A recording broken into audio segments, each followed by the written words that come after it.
Good afternoon, everyone. Today is an incredibly difficult day. It is with profound sadness that I can confirm that we have found the body of a small child, which we believe to be Parker. For nearly 2 weeks, so many people woke up hoping it would be the day Parker came home. Instead, we are here sharing news that it is heartbreaking for his family and for everyone who has been carrying that hope. Our thoughts are with Parker's family, loved ones, friends, and everyone who has been affected by this tragedy.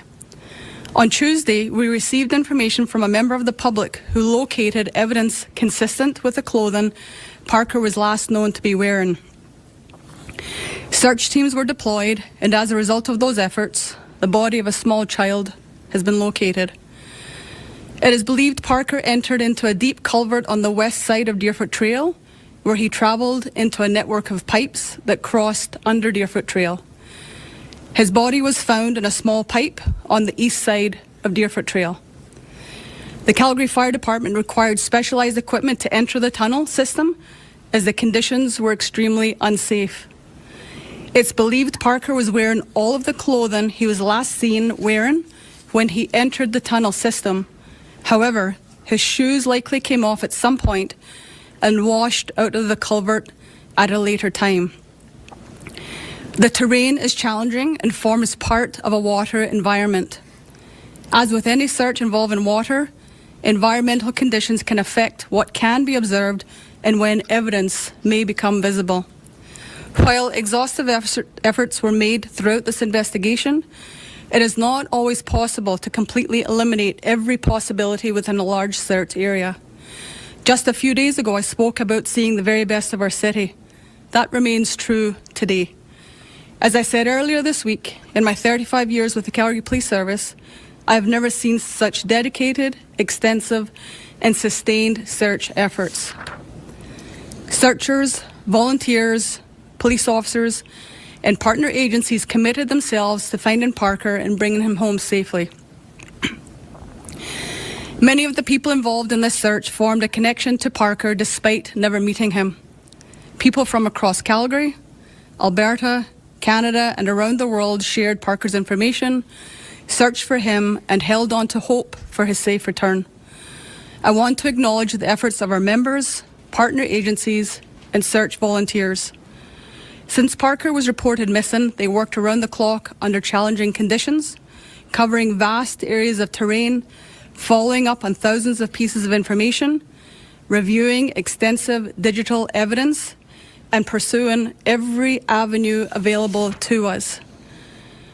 Today's outcome is deeply felt by those who spent countless hours looking for him. Like everyone else, we hoped for a different outcome. Throughout this investigation, Parker's family has demonstrated extraordinary strength and courage while enduring every parent's worst nightmare. On behalf of the Calgary Police Service, I want them to know they have been at the centre of every decision we have made. We remain grateful for the trust they place in us during such an incredibly difficult time. Today, we grieve alongside them and share in the profound sadness of this loss. While today's news brings an end to the search for Parker, our responsibility to his family does not end here. We remain committed to understanding as much as we can about what occurred and providing those answers to his family wherever possible. We understand people will have questions, and we are committed to providing as much information as we can while respecting the integrity of the investigation and the privacy of those affected. Behind every search map, every briefing, every tip, and every hour spent looking was a little boy who was deeply loved by his family.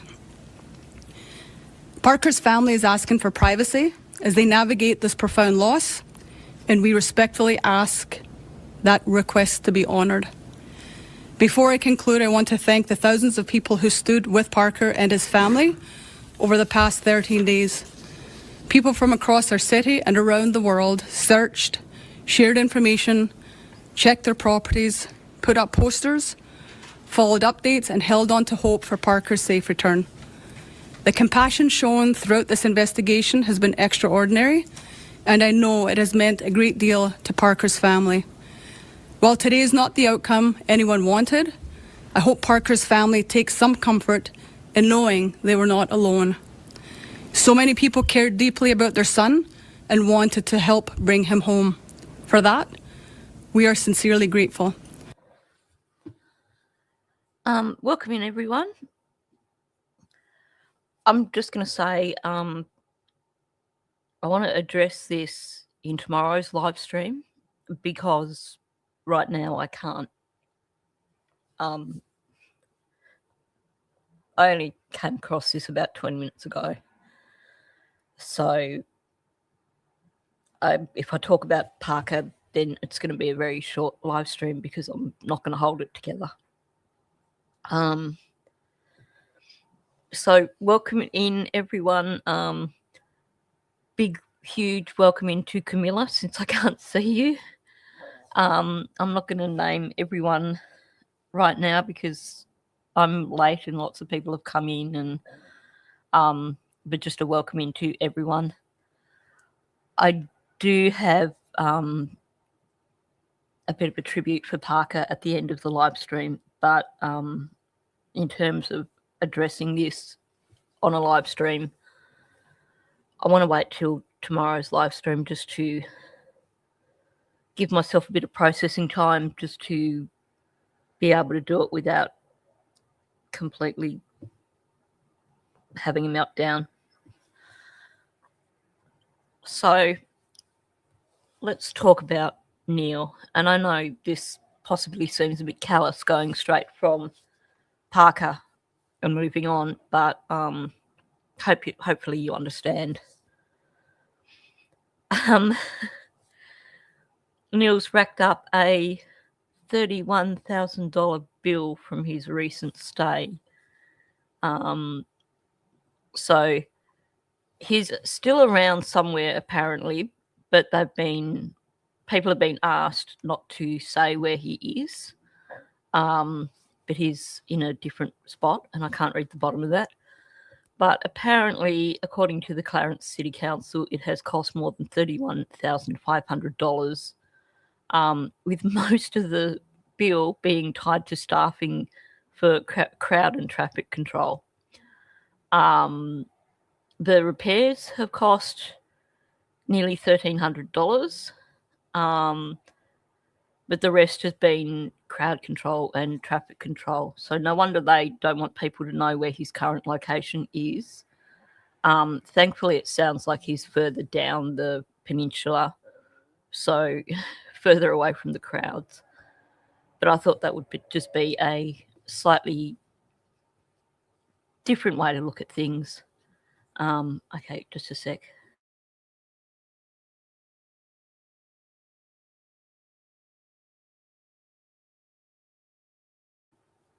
Sorry. Now, on that note, I wasn't sure about playing these, but I'll play them now anyway because it's still, I think there needs to be a point made, because when I saw this and when I saw people's comments underneath, I saw red. So start with this one. That were at Kinder in Fitzroy North, and then they've got through a fence and off they go. Wow. They've gone more than a kilometre through the streets, crossing busy St George's Road, which of course has so much traffic and trams. Got across there. Obviously no carer with them, no one from the kindergarten, no parents. You see that woman quite shocked by what she's saying. You can see her shocked. If you watch it a bit further, she actually says to that person going past, "Are they your kids? What are you doing?" Yeah. And they're like, "Oh, they're not my kids. I don't know what you're talking about." So confusion reigned. Eventually they've gone to one of those children's houses more than a kilometre away from the kinder, which still hadn't raised the alarm at that point. So big questions being asked about what was happening at that kinder on Monday. Jack Ward will join us live from the scene at 6.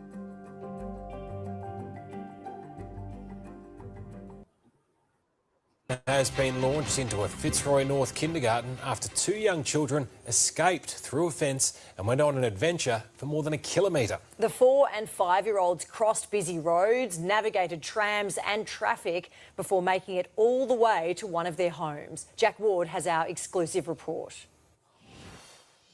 Two unsupervised kids skipping down busy St George's Road. The pair just 4 and 5 years old. It is scary as a parent in terms of how the kids were found and discovered for however long they were going for. Adults were bewildered by what they were witnessing on Monday morning just after 11 o'clock. The young boy and girl all by themselves after escaping through a playground fence at Isabel Henderson Kindergarten, sparking a frantic search. A lady came up to us and she asked us if we've seen two kids walking around the area. We were really confused. I said, do you want us to help you? Yeah, not sure. A Good Samaritan called police after spotting the children, who eventually arrived at one of their homes more than a kilometre away. They reportedly watched K-pop demon hunters, while a confused parent rang the kinder. I just shudder to think how these parents felt, but I shudder to think how other parents in the centre are feeling, sending their children there today and tomorrow and the day after. The kindergarten has told The Age this is really devastating for the families involved and for us. We are a very transparent and open organisation, and we take these things very seriously. The organisation was less transparent today, refusing to speak about the incident with 9 News. The regulator is now investigating how these young children managed to get through this fence and say they won't hesitate in taking strong action to ensure child safety. It breaches yet again the expectation that adults, parents, are entrusting their children to other adults to keep them safe, care for them. An adventure for these two, a terrifying breach of safety for everyone else. OK, we'll go live now to Jack, who's in Fitzroy. I don't need to do the rest of that. I mean, there's that little amusing side of it that these kids were totally oblivious and they were sitting down watching K-pop. But after 2 weeks of praying for Parker, we see this on the news here in one of the, St Kilda is one of the busiest places in Melbourne. We're talking mega city area, lots of traffic, lots of trams. You can't just stop a tram if a 4-year-old runs in front of that tram.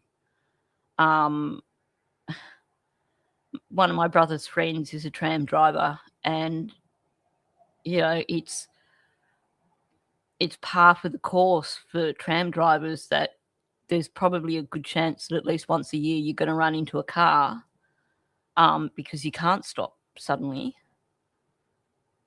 I mean, St Kilda would be pretty much as busy as Sydney these days.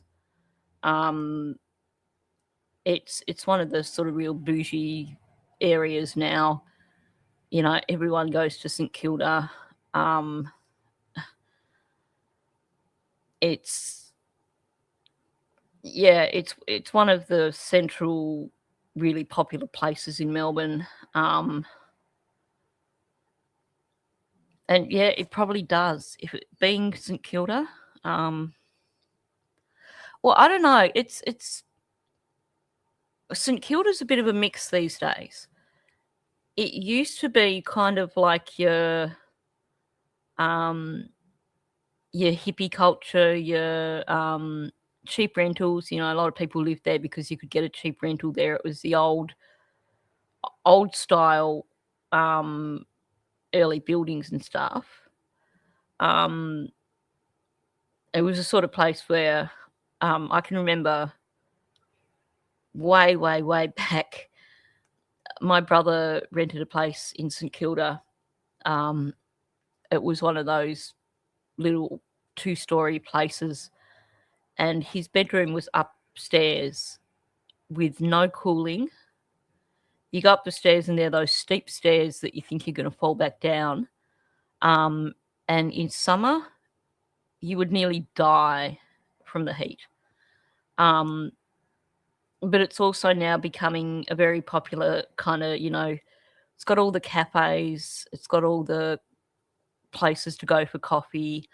So now you've got all that new kind of bougie kind of culture coming in. Yeah, like a terrace house.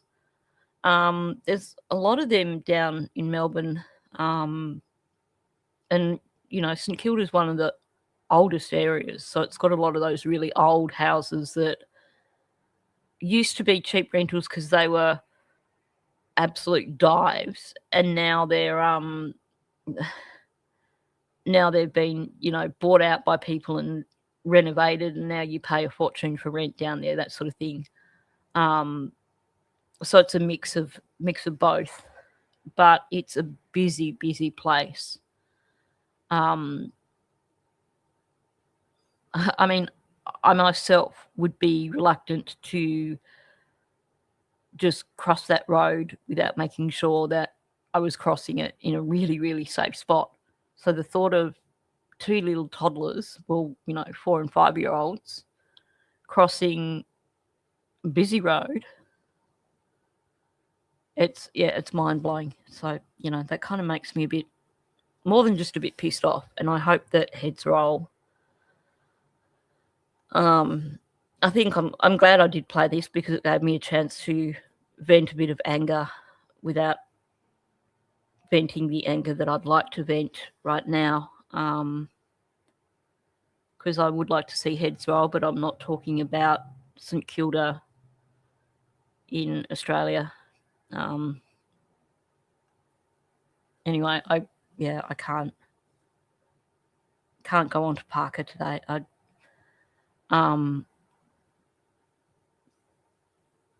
Could be.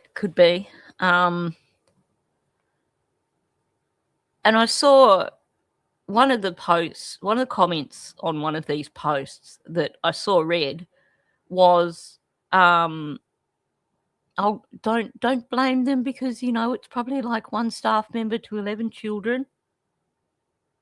I'm like, well, that would come as some cold comfort for the parents if these children got ran over.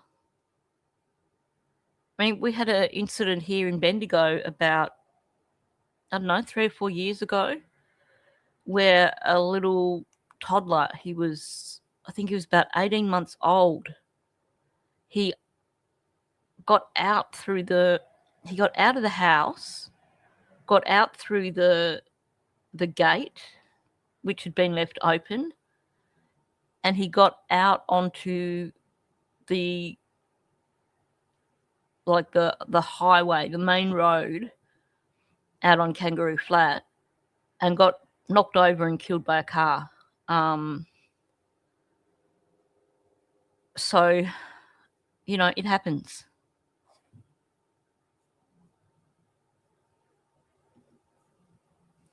If it's a kinder, then they should make sure that they are staffed adequately. And if they can't staff it, they need to actually say to parents, sorry, but we can't open today because we are understaffed.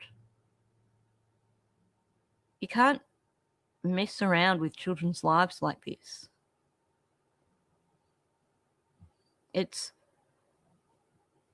I know there's going to be a lot of people here that make a joke of it, because that's what we do in Australia. We make a joke of things. But the timing of it right now is just brings it home how it's, well, that's the thing. When they're saying, well, for the parents who've still got to send their kids there today and tomorrow, I'd be like, F that. I'd be pulling my kids from there and re-enrolling them somewhere else. Because, exactly, Parker is proof of why it is not a laughing matter and why it is absolutely horrendous. It should never, ever, ever happen. But there's no way that, I hope parents chose not to send their children there today.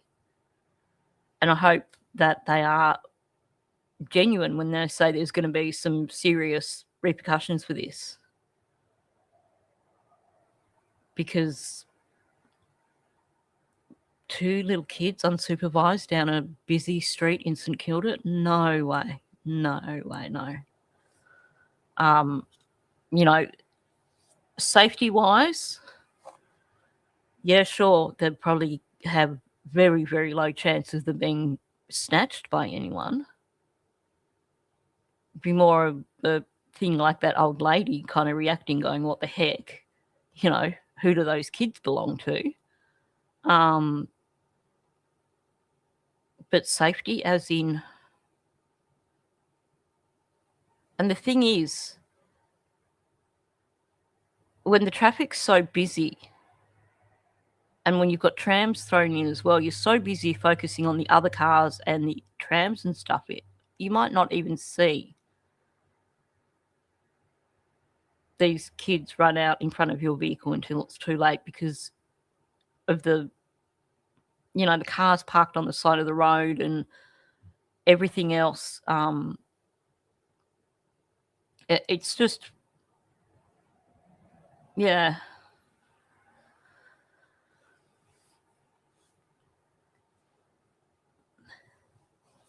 They should not have been outside without a teacher.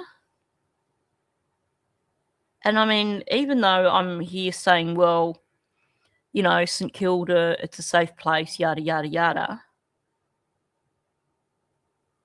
These days, most schools, whether it's kinders or schools, still have protocols in terms of, you know, entering and exiting the property. So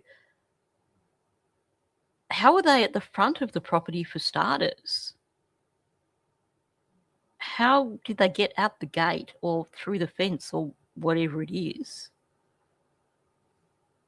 It's mind-blowing, and it's not good enough. It really isn't. It could have been an utter disaster. Anyway, safety gate wasn't closed properly. Have they said that, or you're just kind of guessing at that? Because that's all I can think of.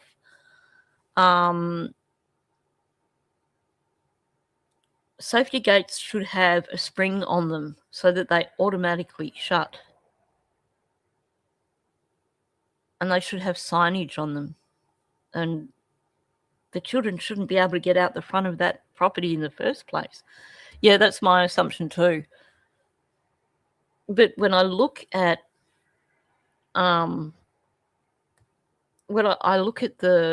what they showed us there of that property, like, you're on a busy road in St Kilda. Like, I cannot fathom it at all.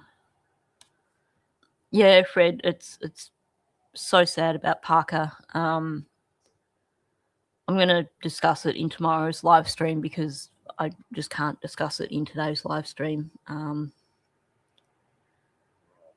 Had to really pull it together to go live in the first place because I think we've all been praying for the last 2 weeks.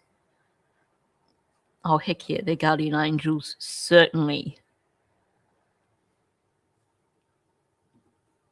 That's also what I'm thinking. I mean, in terms of the fencing there, see if I can run it back just to get a shot of the fence. Is there a better shot?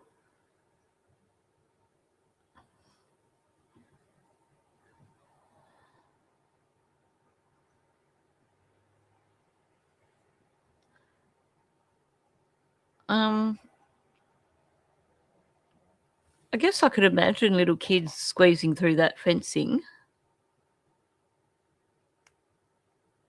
It'd be hard to tell, but I've seen fences like that before, and they're actually not very narrow. But and this is not meant as a comparison. Please don't misinterpret this. But there's a a dog park that I take the dogs to once in a blue moon. I haven't since Taka got too arthritic to go in the car. But because it's a busy road, it's got a double gate. So you go in through one gate, and then and then it's got like a child lock kind of thing on the next gate before you go into the actual dog yard. So surely somewhere like this should have safety precautions like that, so that if one gate is left open, then the kids still can't get out. But you would think that having a kindergarten on a busy road in a busy part of the city, that you would make sure that things were safe. I mean, I look at that sign and I can see that it's attached with cable ties. So apparently they were too stingy to even bother attaching it with bolts, which, says something.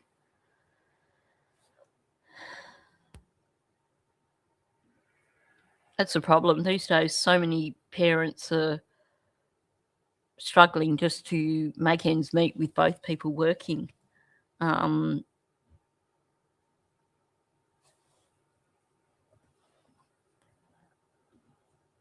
Yeah, exactly. Exactly. And, I wasn't trying to do a Logan Mackenzie, but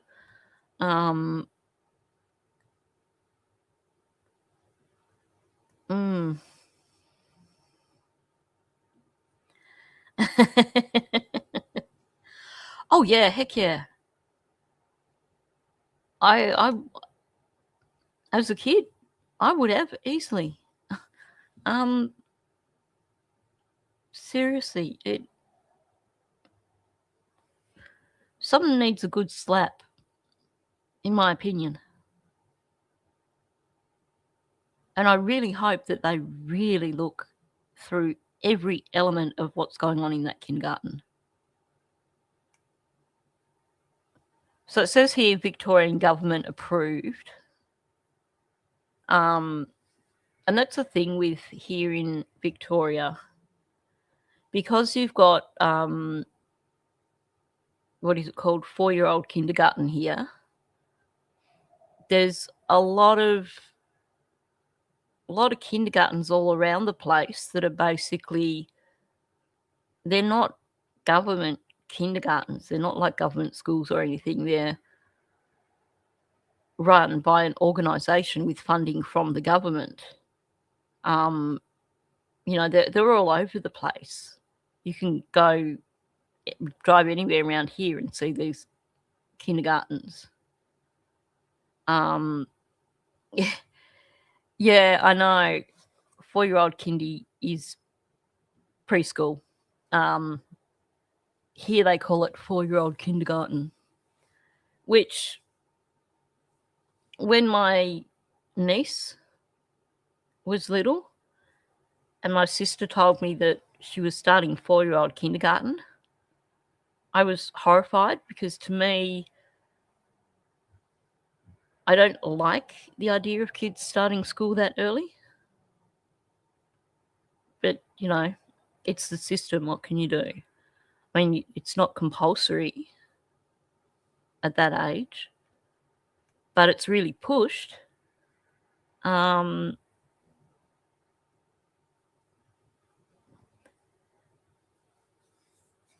Yeah, just, I cannot understand how these things can happen.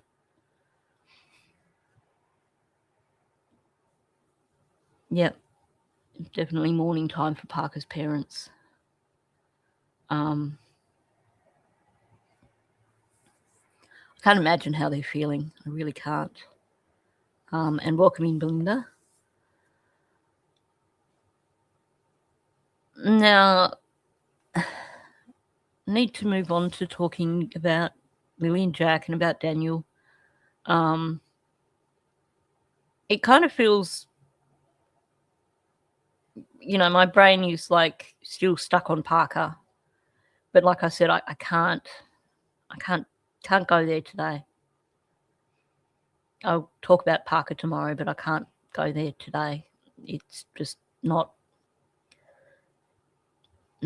a place that I can go to in my mind right now. So, as jarring as it is, actually, before we go on to,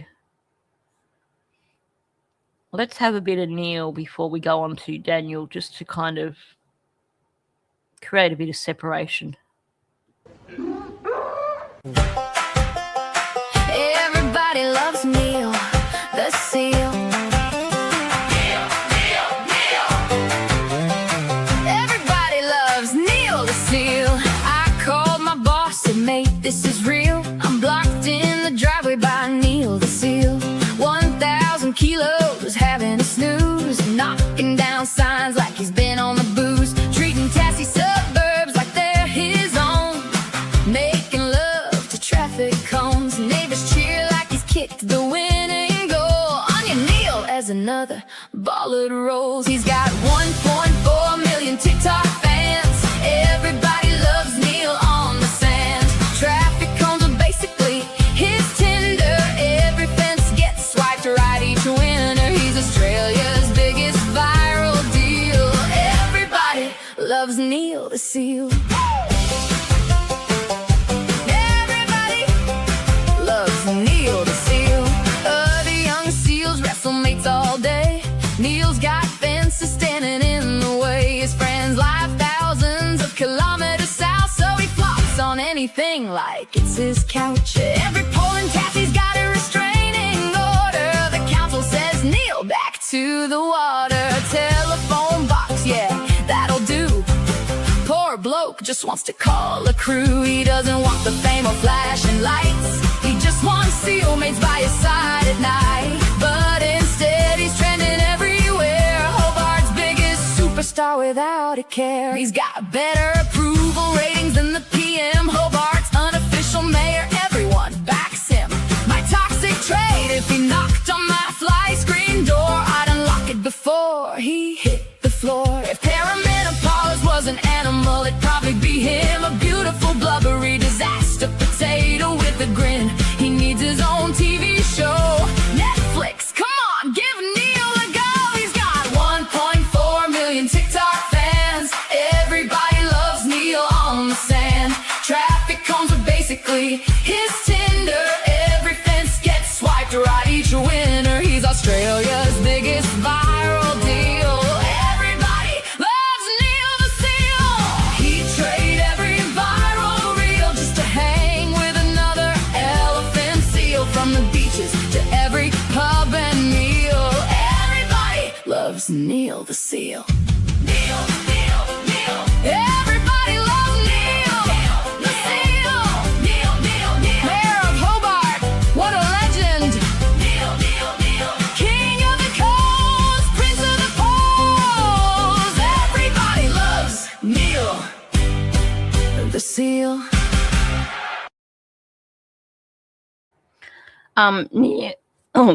Neil is a 1,000 kilo elephant seal, and he is a juvenile. So he's going to be 3 times that weight. I actually look forward to seeing how big he gets next year.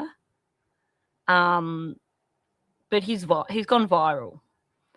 He's got a TikTok page which has got like gazillion followers. My TikTok version of that, which I made it sort of like a tall version, has now got over 20,000 views. And I noticed today I have to go through after this and do a couple of copyright claims for people who have basically downloaded my TikTok version of this, put it on YouTube, and are putting it out as their own. But he's he's well loved throughout Australia. He has a massive fan club. He's a character. So yeah, that's Neil the Seal. Yeah, Bonza, you are so right. I do need to sorry, just put comments back up on stage. Yeah, he does weigh a heck of a lot. He does weigh as much as a small car.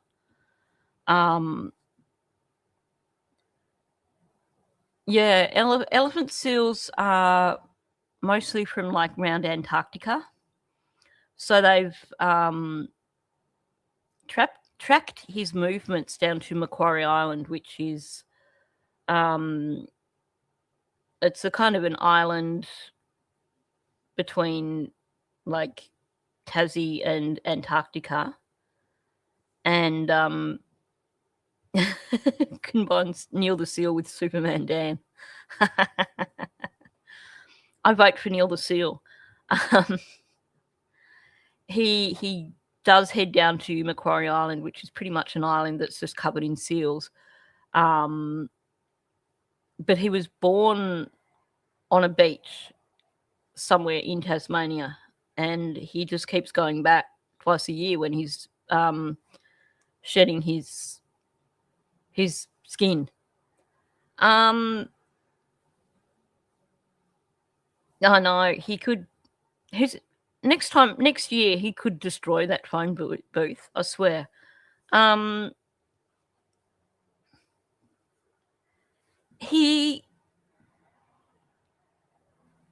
Tassie gets a lot of seals, a lot of whales and stuff.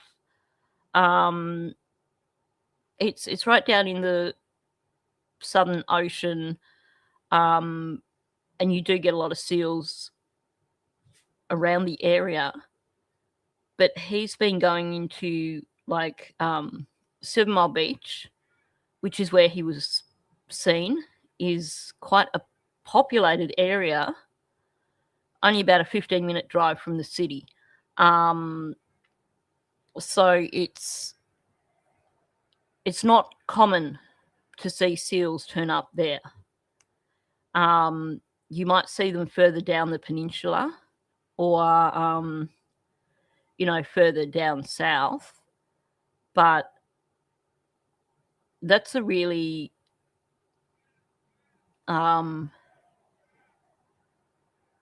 think that goes out to the Derwent River, so it's not even like out into the ocean. So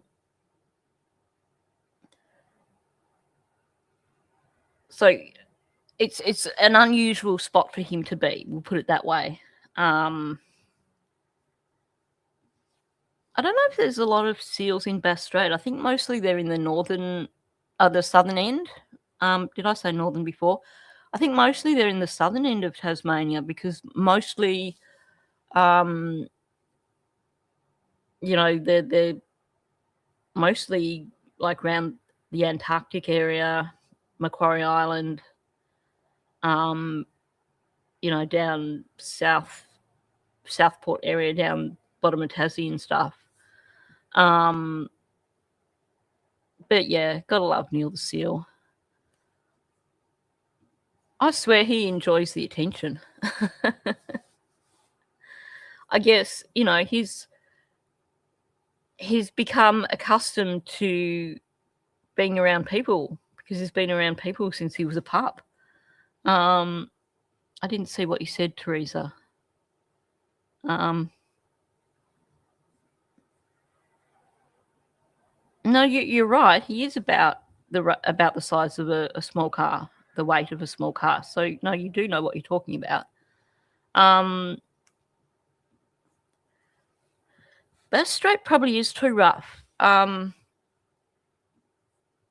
You just have to look at how many boats have been lost through Bass Strait. I mean, you look at Sydney to Hobart yacht race every year, and the number of boats that end up having to retire when they hit Bass Strait because of how bad the strait is. So I think maybe possibly too warm as well. I'm not sure, because that's the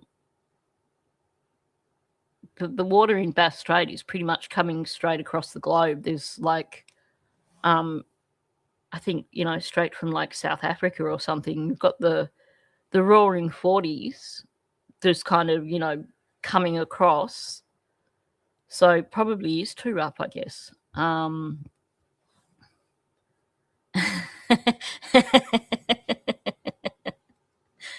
Nope, not even Daniel could lift that seal. He could try. He probably thinks he could.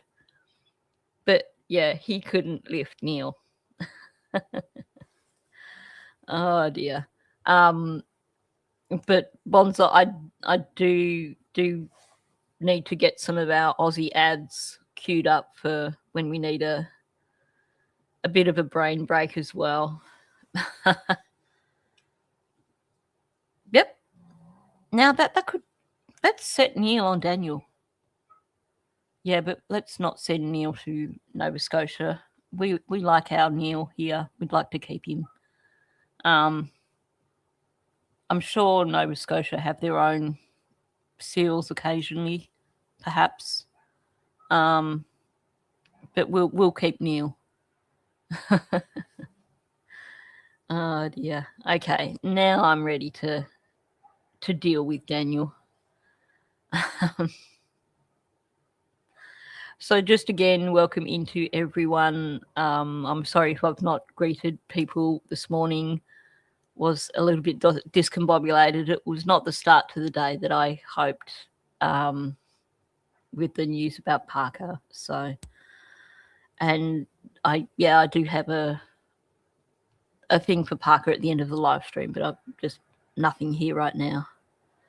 Okay, here we go. Brace yourselves. Up within 20 minutes of when Lily had come into the bedroom. Lily came in twice. Lily came in twice that morning. Right. Malaya says 8:20. So that's another thing I'm curious about, because Malaya never ever mentioned about her. She only ever mentioned to Belinda, to anyone, to myself, about hearing the kids. She never mentioned about seeing it. And the only time we saw that she saw Lily was in the court document, or in the documents. And good point, Sonny. Right. Yeah, you get that a bit here too, I think. I know, because usually the seals go where the fishing is good for them, which means that, it's good for the sharks as well. I know we were always told, like, if there's a seal in the water, you don't go in the water. Oh, wow. We get a lot of white sharks over Western Australia way. Have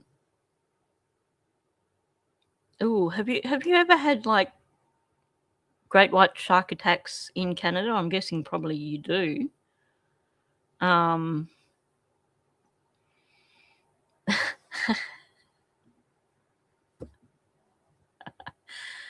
Oh, classic. In the blue corner, everybody's favorite seal. In the red corner, a douche that thinks he's a big deal. Round one. Oh, dear. Oh, far out. Okay. Yeah, we've had more coming in. Yeah. There seems to have been more shark attacks in the last year or so. We get them, but it's been more frequent. Yeah, I couldn't have said it better, Callie. Couldn't have said it better. We don't need people like that in here. Okay, so going back to Malaya, Yeah, that's a good question too, Ernestine. Because if I was going to call my kids in sick, I would want to check on them to see if they are actually sick. And even if it was just that I was going, well, let's let them have a day off because it's nearly the weekend, so rather than send them to school on Friday, I'll give them the day off and let them recover a bit. Wouldn't you still want to get up and check on them if they'd been sick? Welcome in, Princess Pillow. Good to see you in here. Because that, to me, seems to be the normal thing for parents. So, please explain.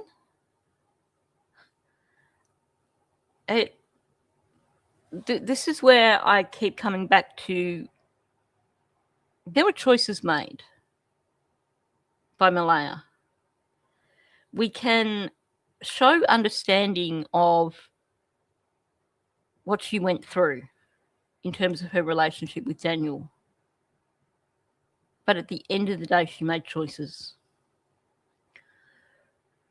But why is it that she told the police that morning that she saw them around 8:20,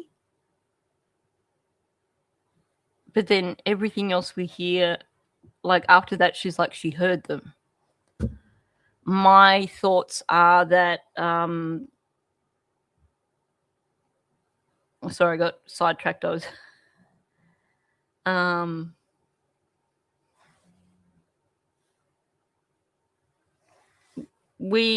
it was too cold here for swimming other than in the middle of summer, basically out in the ocean, but just off track completely. So my thoughts here are that basically there was a narrative that it was agreed upon, and I think people might have got their roles confused in the narrative at first in terms of who was going to say what.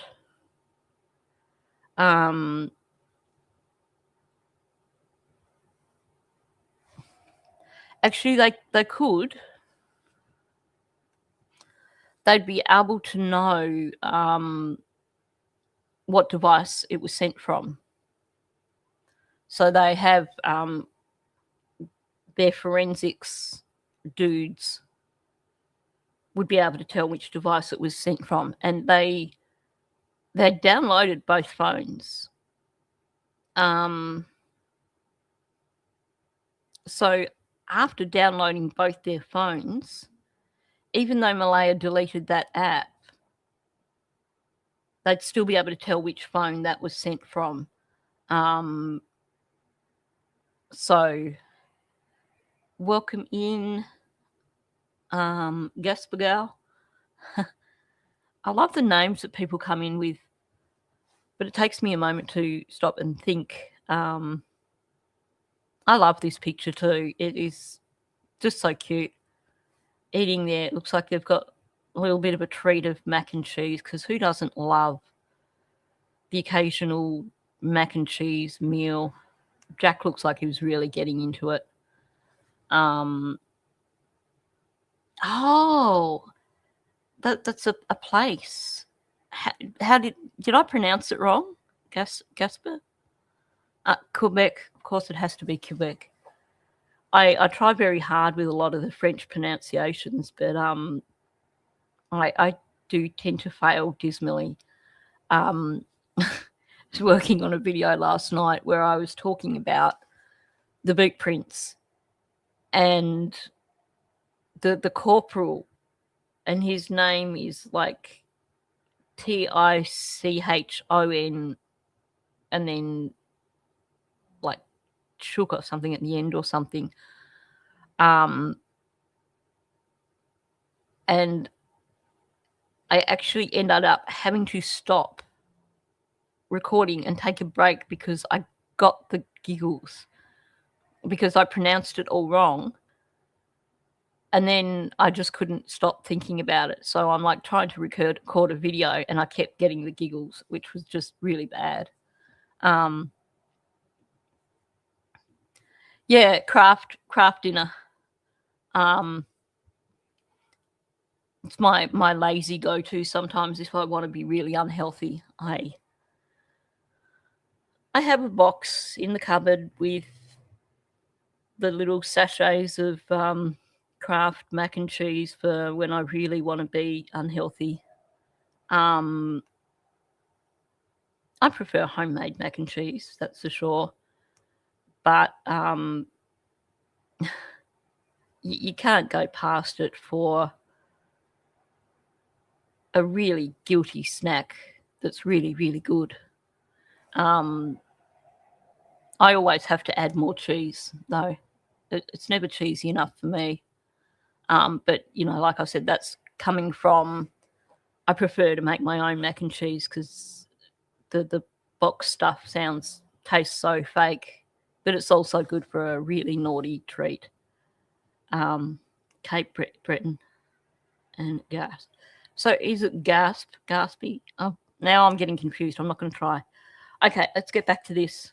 And people might need to start putting squirrels in the chat when I get off topic today by the looks of it.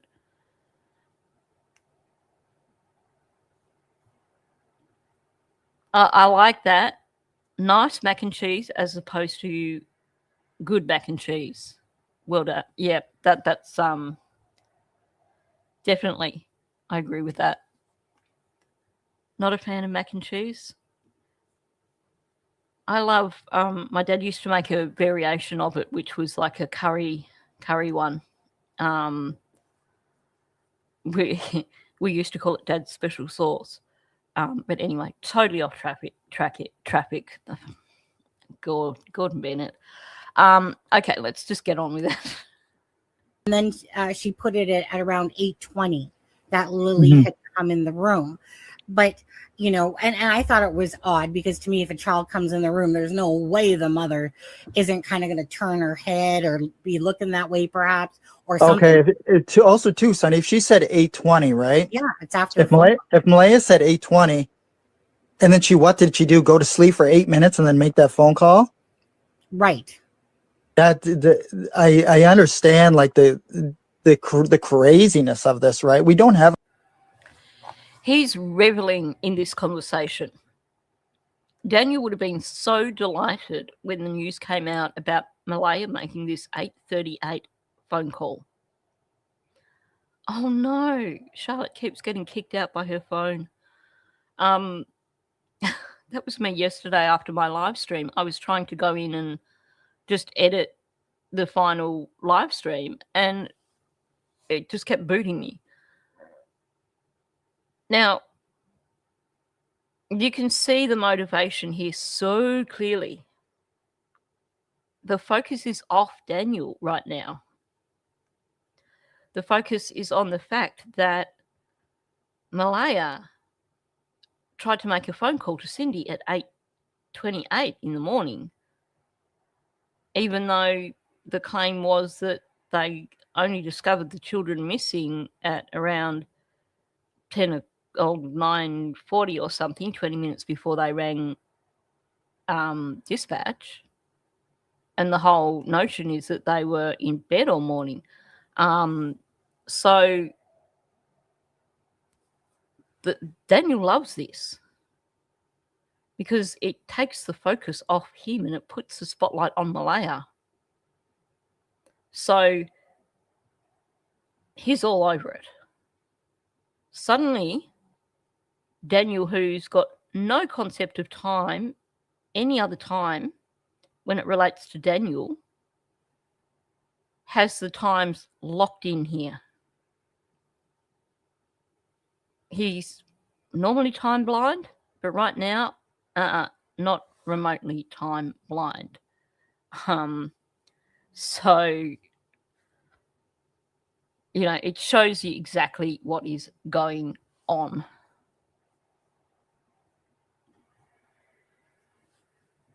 I know, exactly. It's a trailer. It's presumably not even insulated. The rooms can't be that big.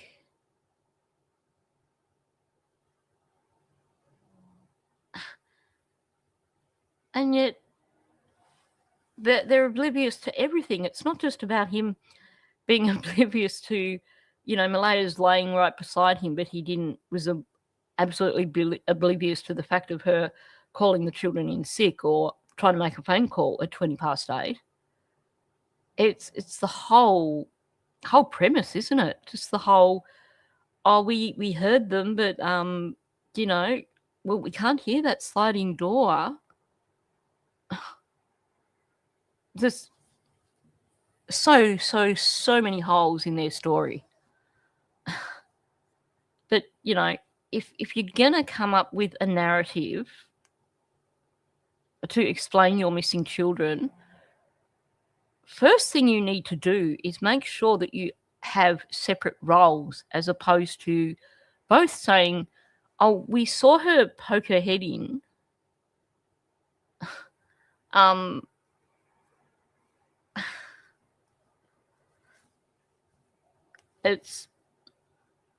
It's really not believable.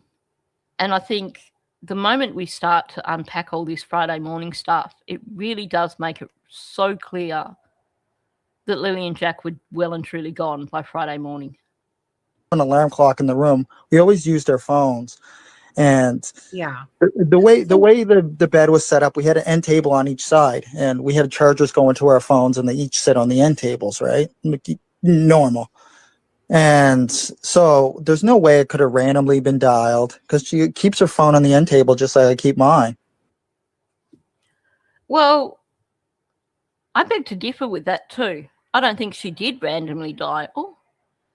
But if I'm like keeping an eye on something on my phone, then I turn the auto lock function off so that it stays active the whole time.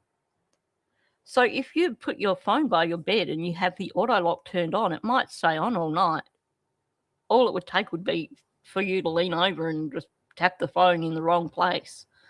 But he's reveling it. He's just going to town with this because it takes the focus off him entirely.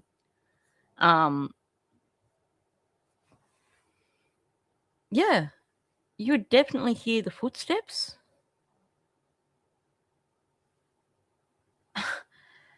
The thing is, too, show me any mother whose radar isn't focused on their children.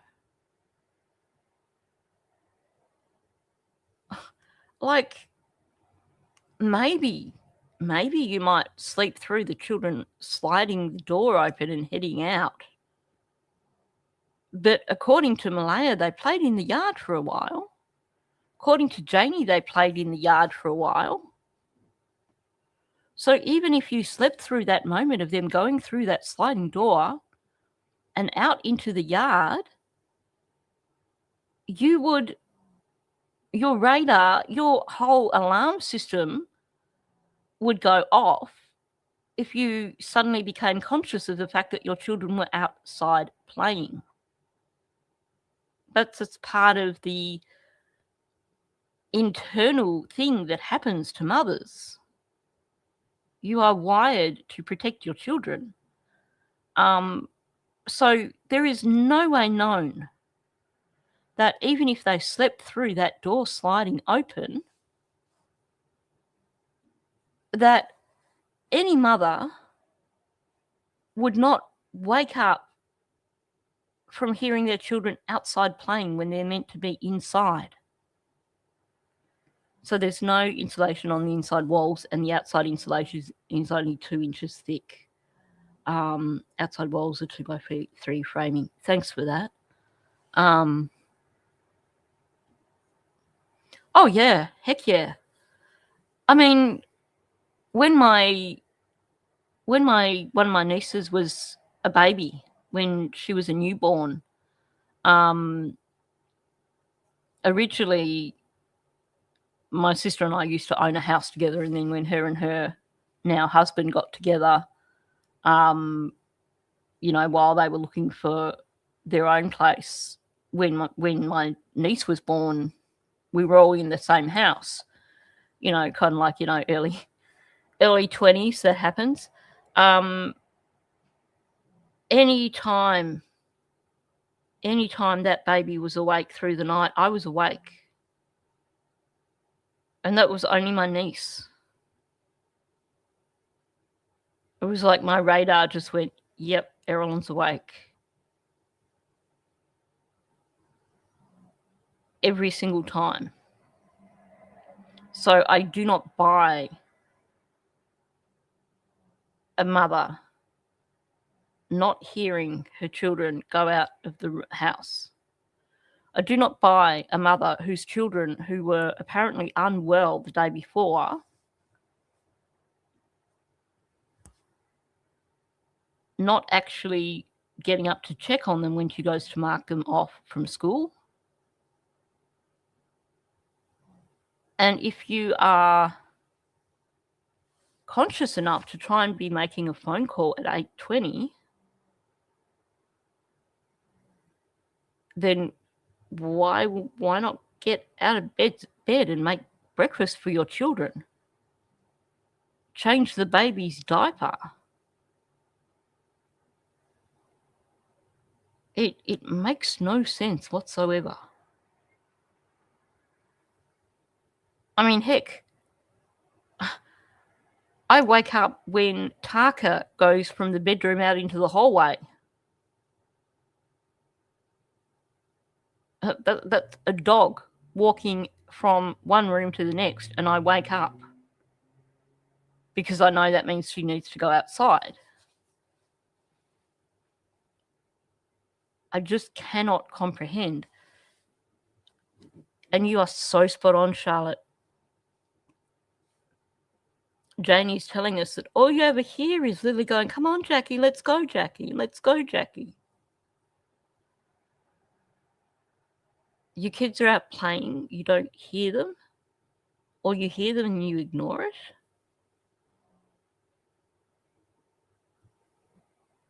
it. It takes me back to a friend of mine years and years and years back. I can remember her telling me about she was having a lie-in one morning because she'd had a really late night, and she was aware of her kids out in the living area, and she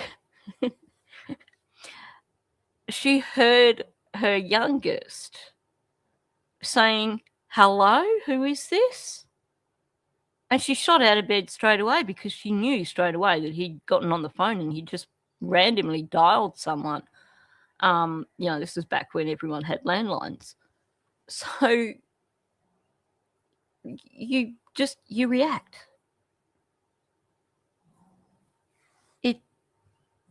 Yeah, exactly. Exactly. It's because it didn't happen. Yeah, it's convenient, isn't it, that she turned the TV on. But seriously, if you're going to get up and take the baby into bed, the baby didn't want to feed? The baby was awake and she didn't want a feed. She didn't want her nappy changed.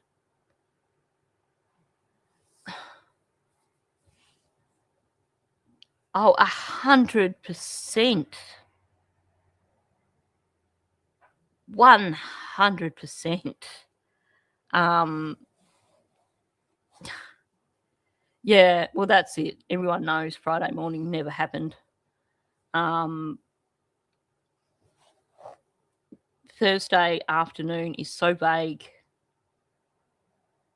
The only thing that I could really hold on to as having any sort of substance is Janie talking about coming out of her RV and seeing the children playing in the yard, and Jack, look, I found a worm, I found a centipede. But then even that could be a retelling of something that happened at a different time. Apparently not. No wonder she needed to buy cream for nappy rash when they were in off doing their shopping and stuff. That's the thing, isn't it? Little kids, it's because they are louder when they're up to no good. That's for sure. That's for sure. So there was no way that was randomly dialed. So if she's seen Lily at 8:20, or heard, or whatever Malaya said, that means she would have been asleep Well, for yeah. 8 minutes and then made a random phone call. I don't understand it. And then we can jump to. I know I jump around a lot. That's a problem I have. Me too. But I try to provide. I know, but I try to provide as much detail as I can when I talk, right? Because it's just. I hate when he says, we can jump to. Like, I'm in control of this. I'm such a hero. I do believe so. There's a few things that make me think that. One of his interviews, I think it was, I can't remember. It was one of his interviews with either Kayla or Angela. It was one of the CBC ladies. And he's talking about something.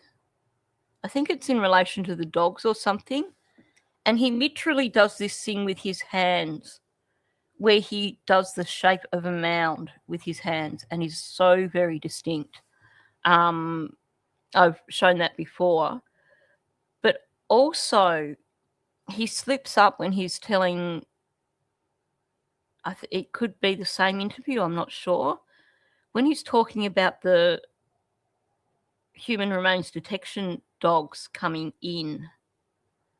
And he's trying to throw shade on the dog handlers. So he's focusing on trying to throw shade on the dog handlers as opposed to what he's actually saying, which is the classic time for Daniel to slip up. And he's like saying, oh, the dog handler actually asked me where they should be looking.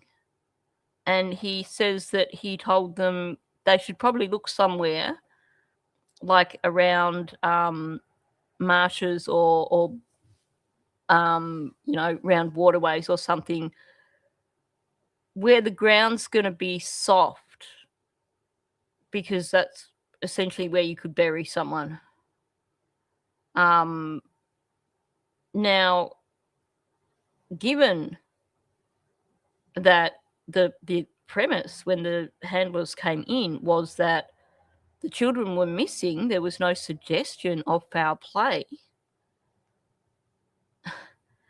For him to tell them that they should search somewhere where the ground was soft because, that's likely to be where you could bury a person. Well, the kids didn't bury themselves. And the RCMP never named it up as criminal, or they hadn't at that point. So the premise of the dogs coming in was that maybe they had wandered off somewhere and hadn't been found and got themselves into a teeny little nook somewhere. So for him to say that certainly got my radar going and certainly made me think these babies are definitely buried somewhere. I hate thinking about it. It's something I try not to think too much on. And I think also that's the reason why they haven't found them yet. But I do believe they're on private land. And here's the thing, I cannot understand why a mother wouldn't want her babies brought home. Why a mother would be happy for her babies to just be just in a random location.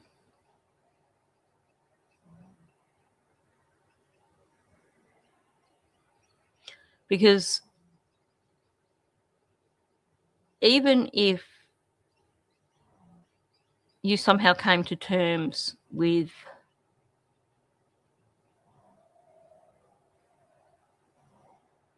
them being deceased, how could you ever come to terms with not being able to lay them to rest properly?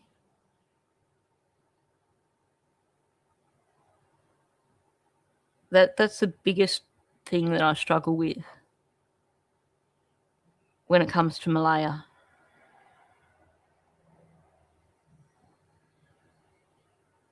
You know, I look at the Kristen Smart case. It was 30 years in May since Kristen went missing. And Paul Flores is locked up for life. He's not going anywhere. But Denise and Stan Smart still do everything in their power to try and find Kristen's remains. And they, long before Paul Flores was arrested, they were happy to basically do a deal which would have got him almost no prison time at all if he shared the location of Kristen's remains.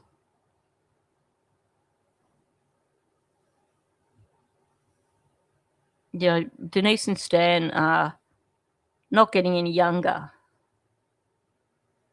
And they're now faced with the very real possibility that they may never, ever have the opportunity to put their daughter to rest in this lifetime. And I looked at the video from this year's, they gather every year on Kristen's birthday, and they go to this one place and they sing songs and just do they remember Kristen. And I looked at Denise standing behind a few other people, and you could see how much it has aged her and how much it has just worn on her soul. And I just wonder if Malaya is happy to spend her life like that. If 30 years down the track she's going to be happy if her children haven't been found, if she's going to be happy knowing that they haven't been laid to rest. Because that's the thing that catches me the most with this case.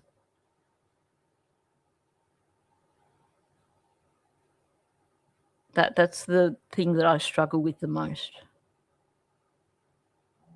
I do not understand how a mother can accept that.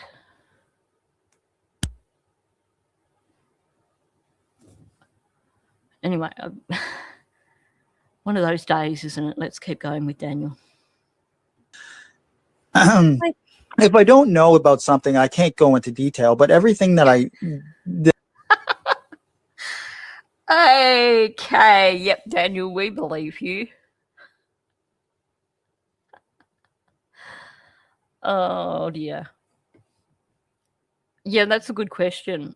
I'll come back to Daniel in a minute.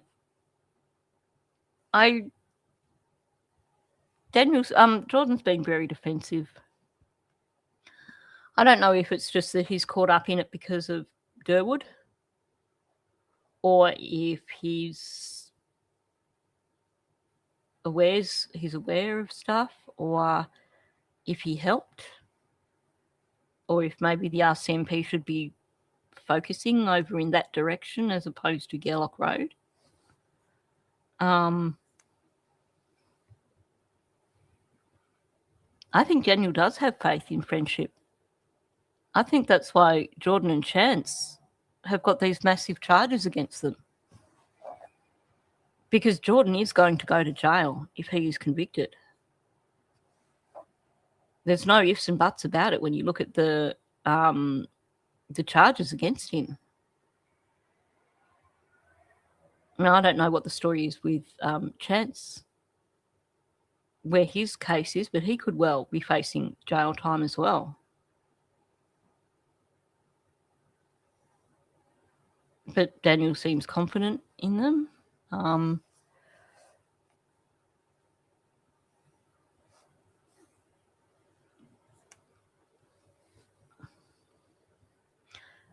Yeah, I do think they're on family land somewhere. Malaya brought that up. You've got all these Martell and Mackenzie properties that have suddenly got private property signs up everywhere.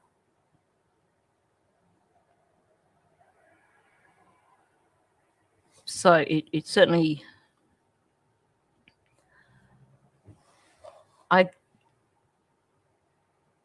I cannot stop thinking that they are on private land, Mackenzie or Martell land. And I believe that when arrests are made, that it's going to be all concurrent. What you are going to see is RCMP are going to go in, they're going to make arrests at exactly the same time. And as they're going in and making arrests, they're going to be serving warrants on properties. And they're going to be going in on those properties. I know Daniel and Janie seem so confident that the children will never be found.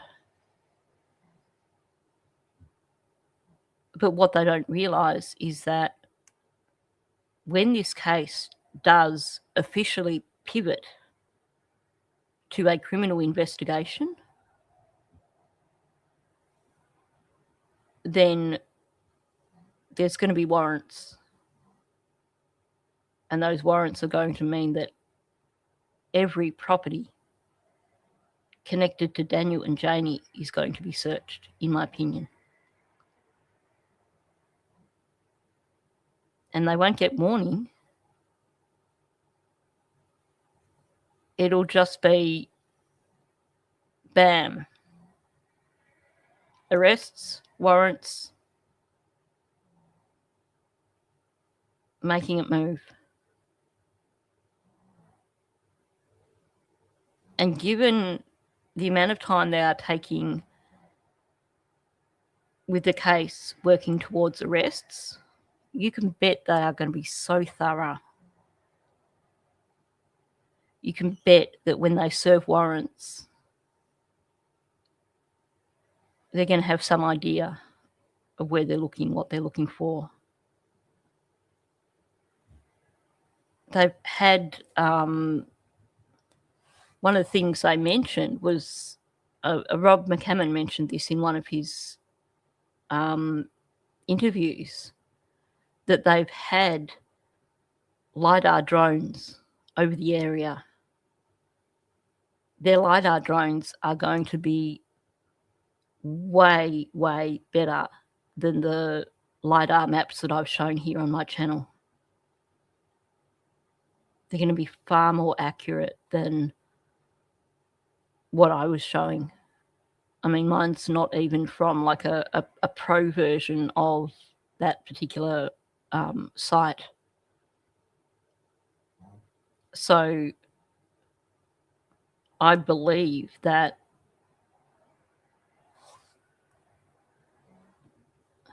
the waterfalls bothers me with Daniel. It really does.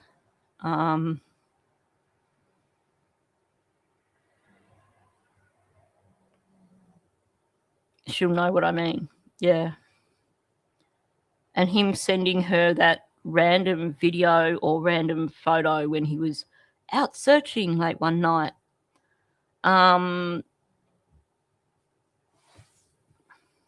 I do think, I don't know, maybe it's blind faith, but from everything I've listened to with especially Rob McCammon, I do think that's what we're going to see. Yeah, that's my question. Where's this half-hour footage that he filmed? It's odd.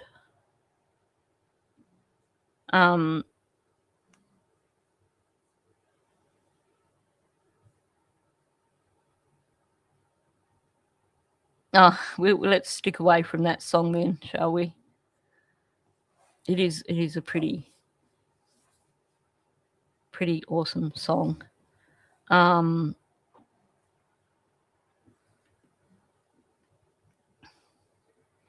Yeah.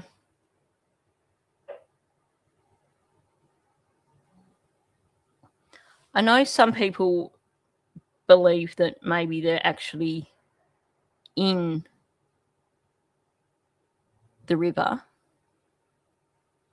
but from leakage from Daniel, I believe they're buried.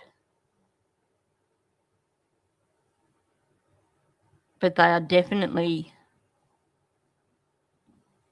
next to water.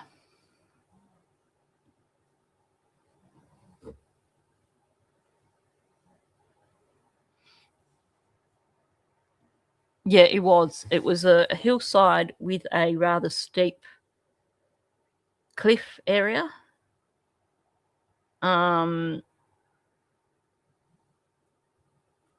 Which is interesting, which is very interesting.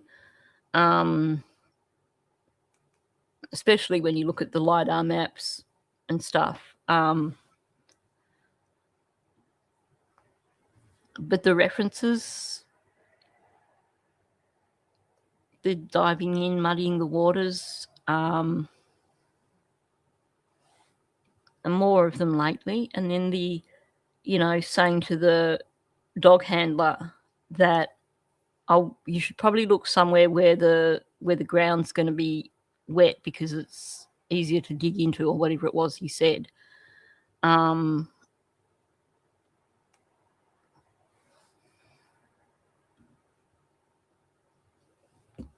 Gordon Summit, the train watering tank. Oh, can you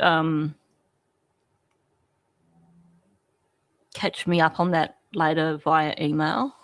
Because that's interesting. I haven't really looked much at Gordon Summit, but I have looked at Gordon Summit in terms of there is one spot when you look at the LiDAR around Gordon Summit where you have this, I think I did a video on it, where you have a really high hill and then you have a steep drop of several hundred foot. And all around the base there looks really rugged, and to me, I think Gordon Summit is the area that he sent the video from, just from looking at the LiDAR map. Yeah, now my brain's kicking in.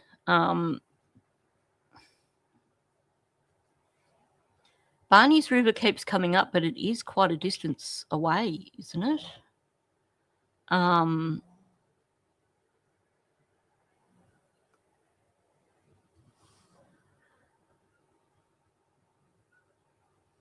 Anyway, I'll keep going with the audio. That I know and experienced myself, I can give detail on. But if you got, go ahead. If she made the call at 8:28, there would have been no random button dial. Like, she didn't have it on the bed and she randomly dialed it. She was up multiple times that morning, because she would have been up at the 6:17, 6:18. She marked the kids absent. Yes. She was up at the 8:28. You just said that she was up at the 8:20. Like, I don't like dive into the stuff that Malaya's seen or experienced that morning, because And straight away we get him talking about diving into stuff.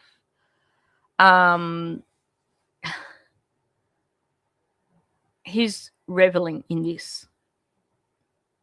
Now, what he's referring to is potentially 2 instances of Malaya getting up. But he has to over-exaggerate and go, she was up multiple times that morning. He's working hard, working this one really, really hard, because this makes Malaya look guilty as F. So for him, this is the one to push. He wants the topic of conversation to stay on this 8:28 phone call as much as possible, because for him, it makes Malaya look bad. Makes Malaya look really bad.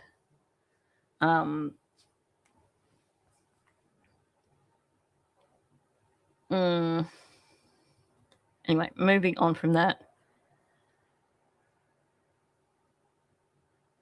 I just don't know, right? But right? You talked to Malaya. I haven't talked to Malaya since May 3rd. so my thing with Malaya was that you keep claiming how much you miss the children, and you. I'm going to pause there too, because I'm not 100% convinced that him and Malaya didn't communicate for some time after May the 3rd. There's some things in the documents that make me question if maybe they still did communicate a bit after Malaya left.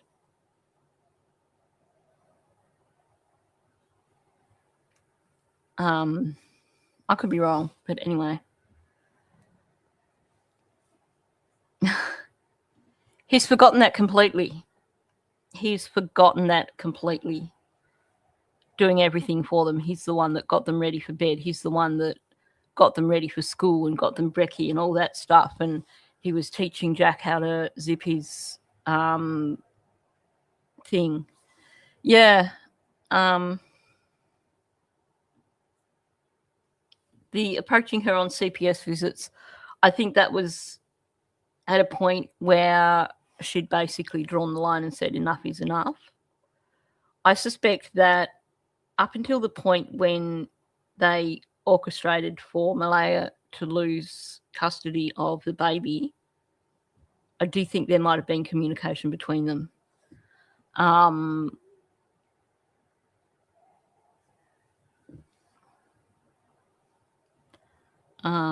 Just looking at these. Oops.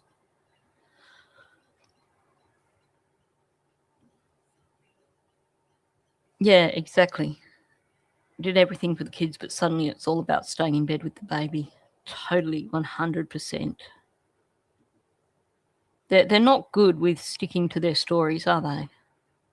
Want them back and all this stuff. So I had messaged her with a kind of like a list of some things, like some questions, because I had to get going to work. So anyways, and then she basically, answered the questions, but then she kind of said, like, I think you have enough information type of thing. And I'm just like, wait a second. You're saying that you want to find out what happened to your children. That sounds like more like a Cheryl move, that she's just gonna, oh, here's enough, I'm gonna cut you off. I think the response was probably a Cheryl response, but it does seem like Malaya's on board with that. Otherwise, you would think she would take her phone off Cheryl and go, yeah, no, just let me communicate with Sonny. I mean, there's 2 sides to that. I cannot understand why you wouldn't want to talk to the whole world if you were a parent with missing children. But also I can understand being cautious in terms of who you talk to if you're sharing like confidential stuff.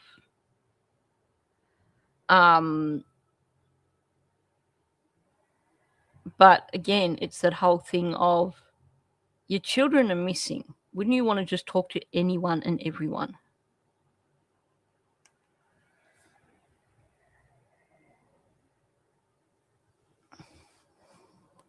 I'm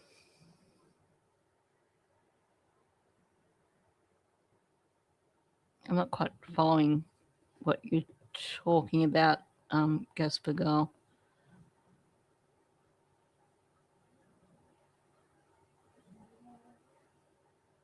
Just looking at this.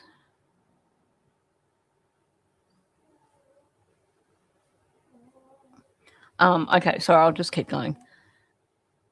But yeah, the whole Cheryl Malaya thing, yes, I could see Cheryl being the one to respond, but Malaya's still got to be on board with it.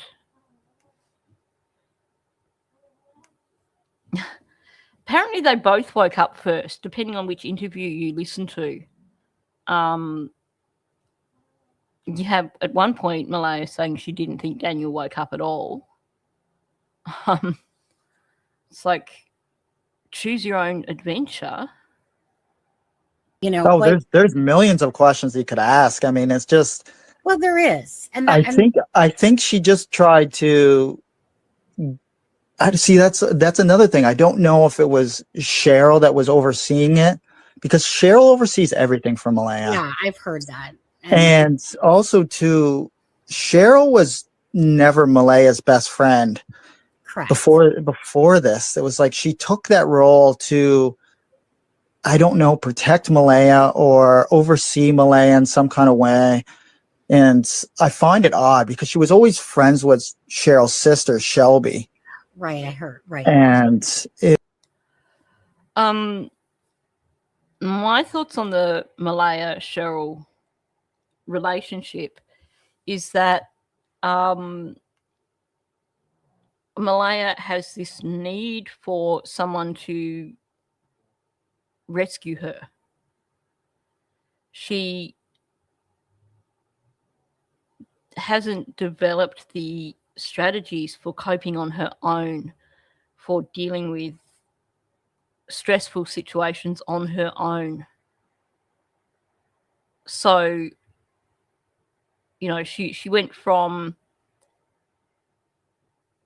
when things were not right with her mother, she moved in with Paddy, and Paddy took over managing Malaya, took over dealing with the decision-making, dealing with the stressful situations, probably also perhaps trying to act as a go-between with Malaya and her mother, who knows. Then from that situation, she would have basically just gone straight onto Cody, and he would have been the person that she expected to be the decision maker, the person to protect her and, you know, do the adulting.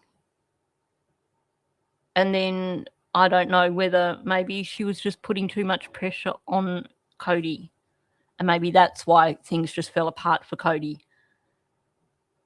And my thoughts are, from when we look at Malaya's patterns, that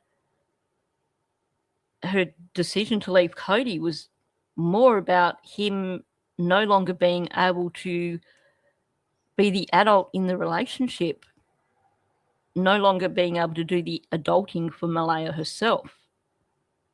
So then she moves on. She meets some other guy that didn't work, moves on to Daniel, and lets him be the person to do the adulting, make the decisions for her. It seems like Malaya is not someone who likes to make her own decisions, her own choices in life, and needs someone to do that for her. And it seems like Cheryl is very much the sort of person that would take control. So it's kind of like Cheryl filled the need for Malaya at the time. Whereas Malaya was feeling a need for Cheryl. I'm not sure if I'm explaining that too well, but it's that it's a convenience thing for both of them.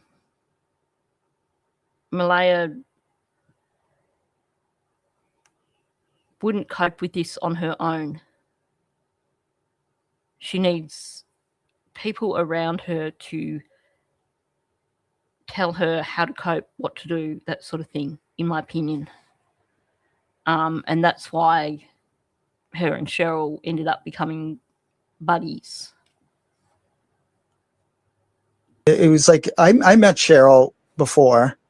Like, I don't have anything bad to say really about Cheryl. I mean, she can say whatever she wants about me. I don't care. But the only thing that she has to say about me is... I've got to comment on that too. That was very much a backwards compliment. In other words, it really wasn't. He's saying, I don't have anything to say about Cheryl, but, you know, she can say whatever she likes about me. He's basically trying to throw crap on Cheryl. Say, hey, look, I'm the better person. Yeah, that's it. The moral superiority. Cheryl can crap all over me, but, you know, I'm better than that, so I'm not going to crap on Cheryl. I've got nothing bad to say. I think he also realises that if he craps all over Cheryl, she's probably going to let him have it with both barrels. So there's a bit of self-preservation going on as well. He knows when to choose his battles. What she heard from Malaya. That's what all of these people that have come out and that know Malaya, it's just Malaya tells them these crazy things about me and they just run with it. Like Anita's never met me before.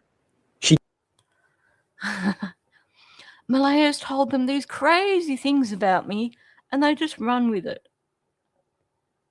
Malaya, Daniel, you've verified all those things that have been said. He's now trying to... Yes, she'll send him a cease and desist. So true. Seriously, now he's straight up trying to say that all the things we found out about him are simply coming from Malaya and Cheryl. And, you know, they're saying all these things. Now, I have no doubt that if Malaya and Cheryl were speaking publicly, that there's probably things that they would say about Daniel that might not be truthful. And there's probably some of the things that are coming out about Daniel that are over-exaggerated or not truthful coming from that side. We've got both sides playing a game here. But at the same time, there's a lot of things that Daniel himself has verified. Yep.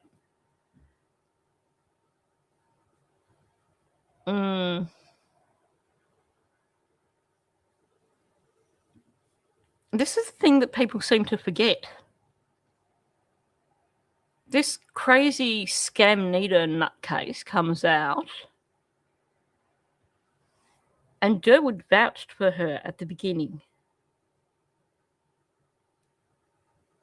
And then as soon as people suddenly realised that she was a scammer, that she was pushing a narrative and making shit up, he does this little shimmy, let's move away from it and pretend we've got no connection with Anita whatsoever.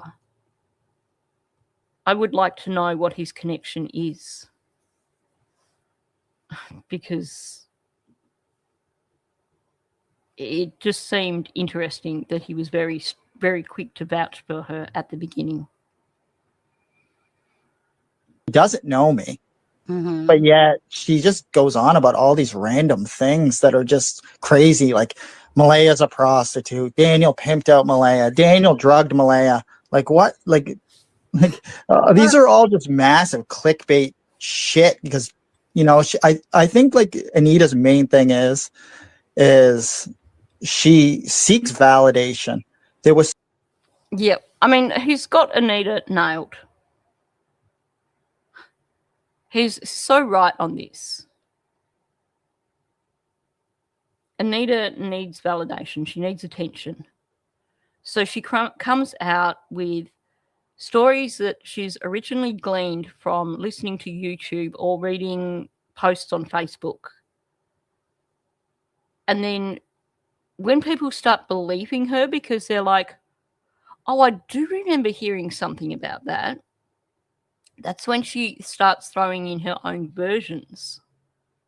And it escalates to this major insanity of the most ridiculous stories because she got that little bit of credibility from starting with something that was already known and drew people in. And it is massive clickbait. The vodka man has to know how much BS this woman is putting out there. But all of a sudden, he's got himself a regular audience.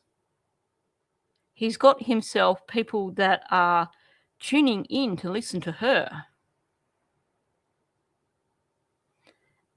And he's convincing people because he's telling them, well, I don't need to do a statement analysis here for you guys in front of you because I've done my own statement analysis of this crazy woman in my head. So I can tell you that she's legitimate.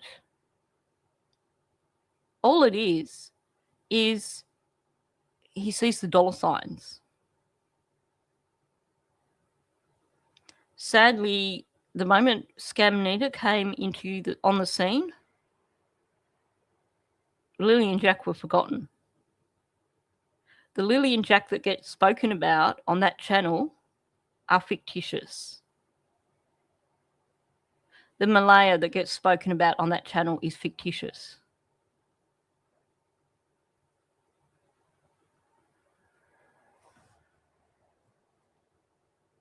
Oh, he's definitely exploiting her. There's definitely some mental health issues going on.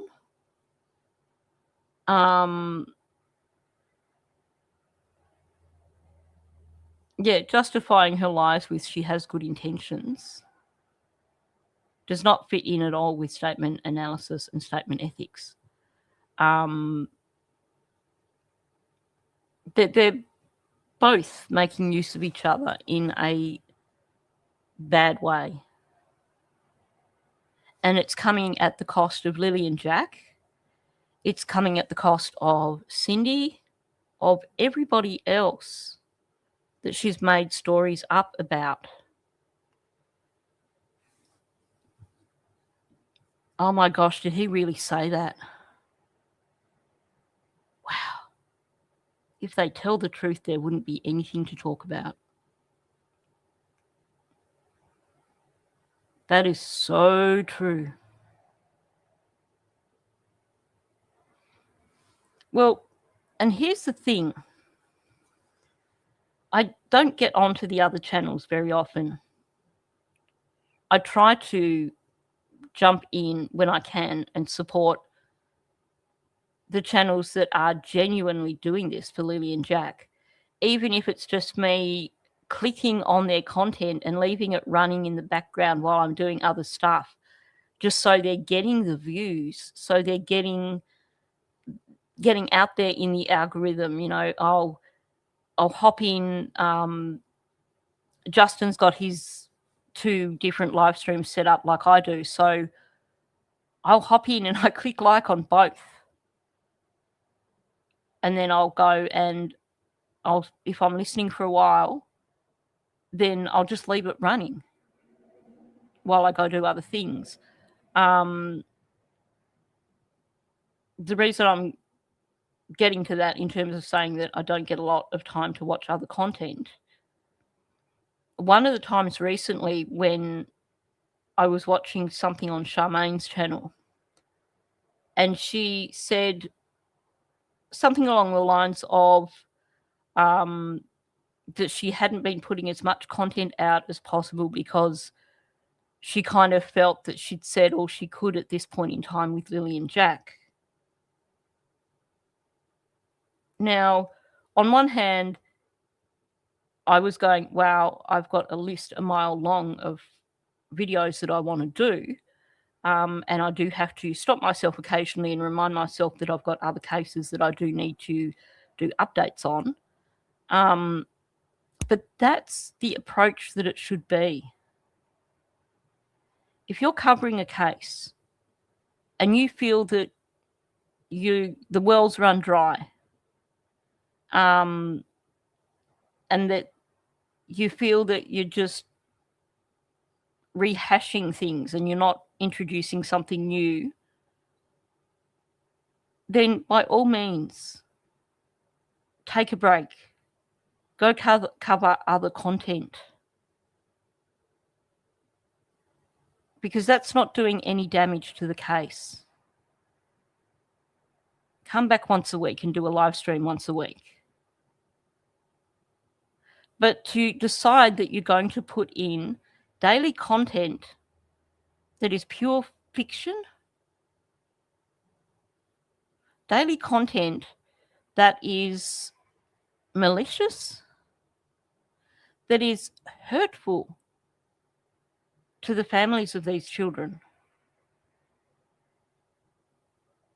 then that's when you need to really re-examine, because that is not helping the case. It is not helping awareness, because you're not going to see any other content creators come in and start talking about this case now because of the negativity that surrounds it. So these content creators who've decided, let's just come up with BS, let's create drama, let's make up stories, they're the ones that ultimately could bury this case on the internet. And I've said this before.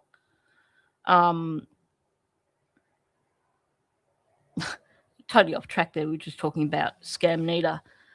But I did want to make that point because this whole tragedy pimp BS stuff, people should not be covering cases like this if that's the approach that they're going to take, because they're not helping at all. Well, look at what we've found just from going back to a few different things. Revisiting things, sometimes it's just a case of, my gosh, we'd forgot about this and this is completely different from the current narrative. But, you know, I had a time where I needed to take a little break from Lily and Jack, and it certainly wasn't because I didn't have enough content. It was because I needed to move away from the toxicity. But I made that choice because for me, the goal is justice for Lily and Jack. For me, the goal is to perhaps one day have these babies found and put to rest. You know, I will always cover this case until there's justice. Just like Kylie, just like me coming back to Maddie, because Jen Soto needs to be held accountable.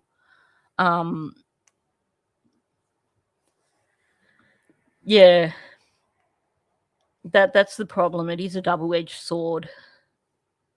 They're keeping their names and faces out there. But at the same time, anyone stumbling onto those channels would really struggle to know what the case was about. Chances are they might not even know that it's about two missing children, because so much of it is focused on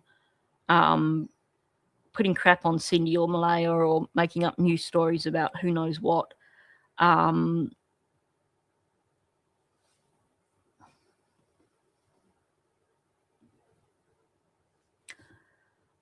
Honestly, for the most part, the only content that I usually go to now, because there isn't the negativity, is Justin, Michelle After Dark when she's talking about Lily and Jack, and Mike MX.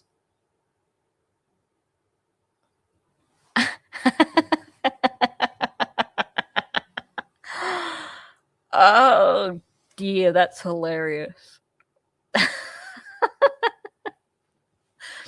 Oh, Kelly, you're funny. You're so funny. Can you imagine that? Another person who's a legend in their own lunchbox. Yeah, I think there's a few people who I think they watch just in horror. I did watch for a while just because I was gobsmacked at what was being said. But I don't know, about a month ago, I just went, I just can't anymore. I can't with this. It was just sending my stress levels through the roof. But I know that there are people who do still lurk and watch, and they can't help themselves. They just go and watch. But it's certainly not going to bring any new awareness. I don't think it's going to bring any new people in to the case. I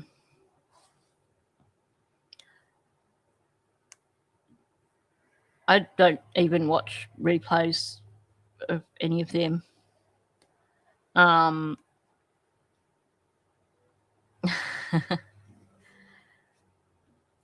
Oh yeah, there definitely needs to be a new song.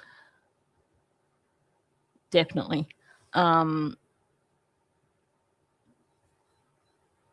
Yeah. The aggression's not good. I'm the best. Why? Don't watch anybody else because I'm the best. Yes, I know. I've heard that.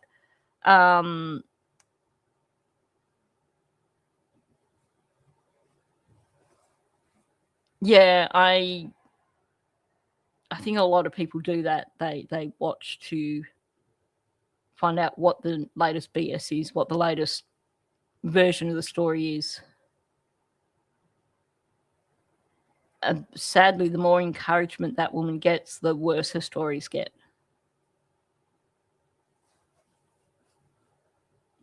Think beer, Ninchi. You're going to have to help me out with this later on, I think. Oh, welcome in, Sarah. I can't see you, but welcome in, Sarah.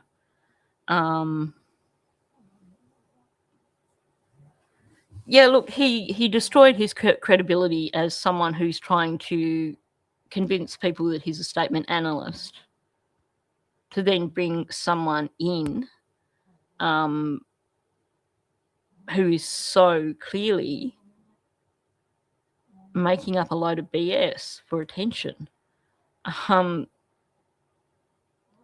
You can't have it both ways. Either you put yourself out there as a statement analyst, and that's what you do, or if you want to be a Karama channel, then you do that.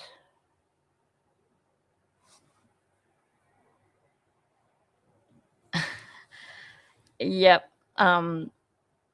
DT backed the wrong horse. He definitely backed the wrong horse and got himself in a position where it was probably easier to exit stage left and go on and cover other cases rather than address the fact that you'd been pushing hard for Daniel's innocence for several months. It seems like that. Running it out of a bar in Bangkok. Yeah. And that just straight away took me to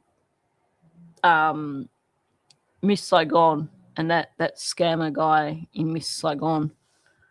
I could see Vodka Man being like that. If you're into musical theatre, you might know what I'm talking about. Now, seriously, why would you want to go to a channel when the content creator basically puts his audience down?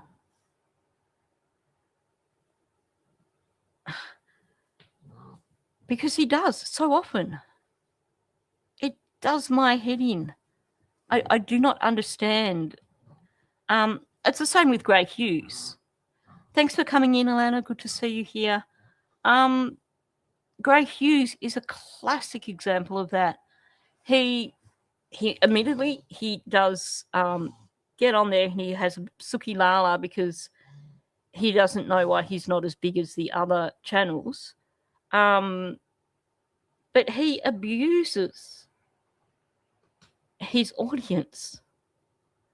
You have these men on YouTube who come across as misogynistic, who have no respect for their audience, and then they wonder why people criticize them. The guy who does Veriscope would have a field day with Danny. Veriscope, that's one of the statement analysis ones, isn't it? I've heard of that. It rings a bell. Oh, heck yeah, that's for sure. That's for sure.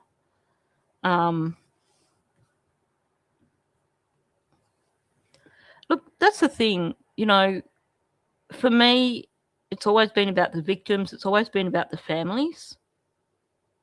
And when I'm following a case, I have to protect my mental health.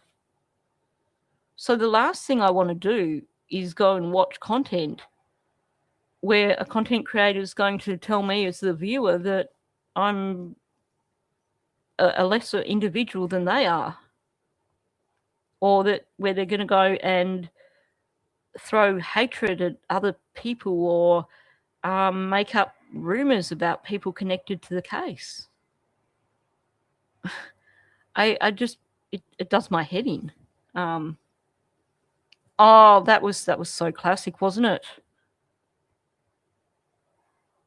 Janie asks Mike, does he believe Anita? And he did not answer. He did not give her an answer.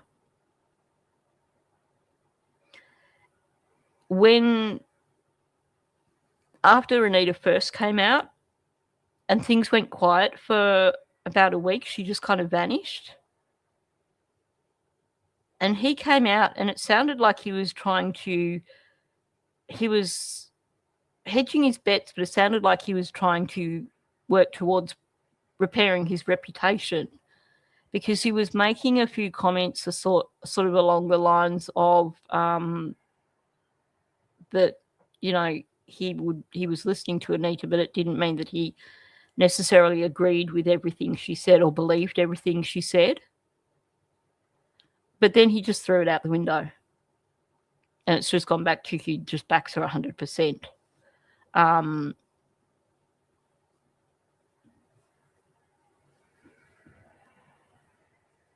Yeah. There's a few of them. He's done that. It's something that Grey Hughes does a lot too. Grey Hughes tells his listeners that they're stupid. If they don't agree with him and they pose a different opinion, he tells them they're stupid. And I'm like, are you kidding me? Why do people stay listening to this guy? I listened to his content early on when Kelsey and Mike and with the Delphi case, with Libby's family members had been on talking to Greg Hughes quite a bit, and I was listening at the times when they were on his channel listening. But it was painful, really painful. And we're seeing the same thing from these other male content creators at the moment. Oh, I know. I don't want you bringing your muddy feet in my house. If you watch other channels, you're not welcome here.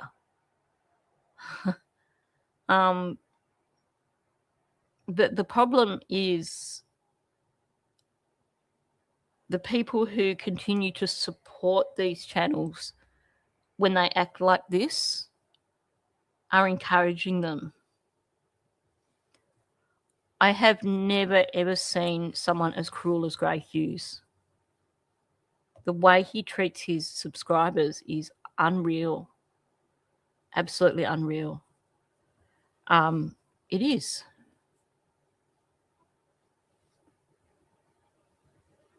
Totally. He's like a cult leader. Now, yes, I believe Greg Hughes probably does have autism. But you can have autism and you can still learn. You can still have people point out your behaviours and learn from it.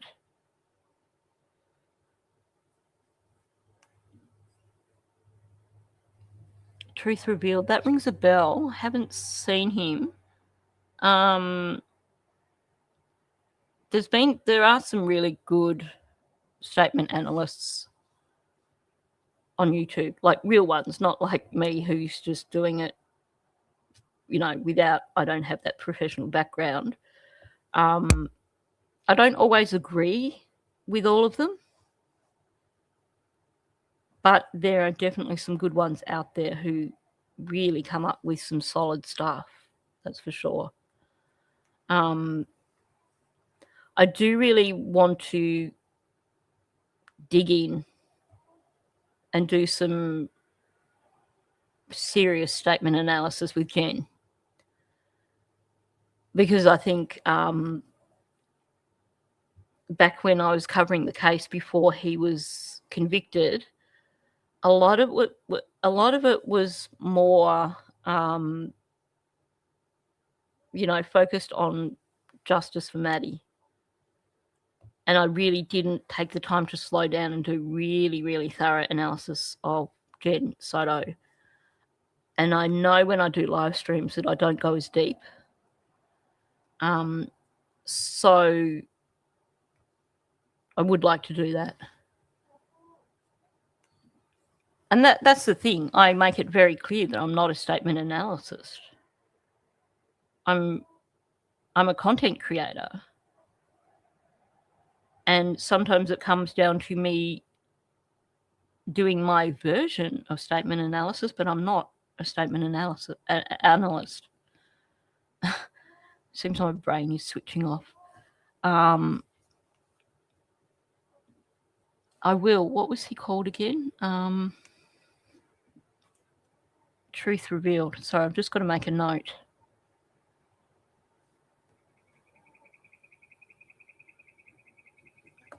Because I do like, I like the behaviour panel, but they don't always get it right.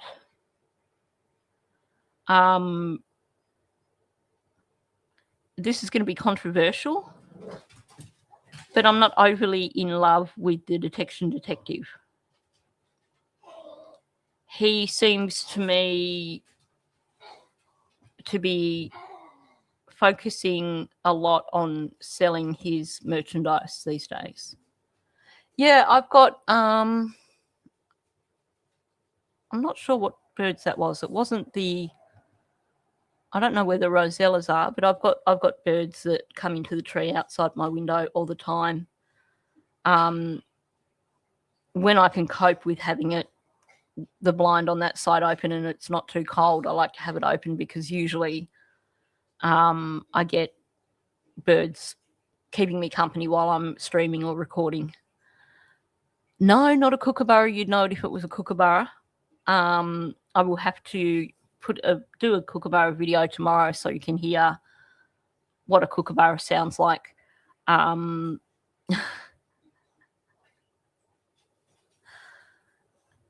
Veroscope and I Don't Belong Here. I don't know that one either. This is good. I'm going to jot that down as well.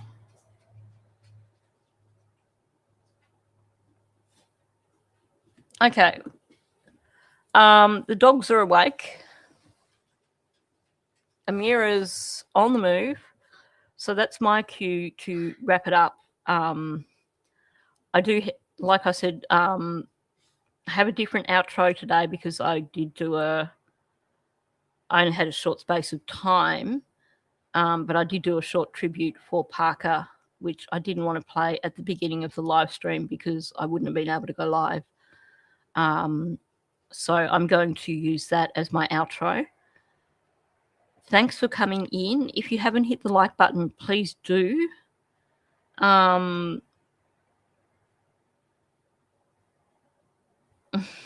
Yeah.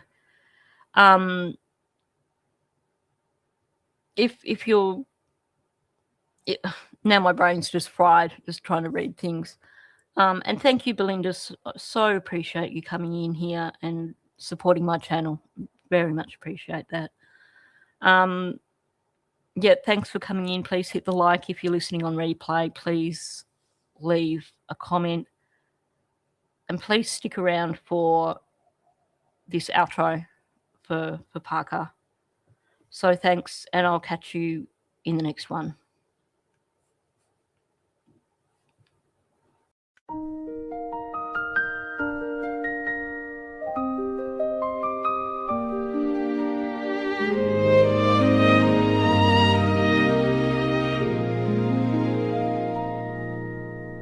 Parker, little Parker, headphones on, eyes down low. You kept your safe small circle where the kindest shadows grow. You didn't owe the world your words, you just needed room to breathe. And the whole town said your name aloud like a prayer beneath the trees. Over 1,000 hearts went out through every road and gate.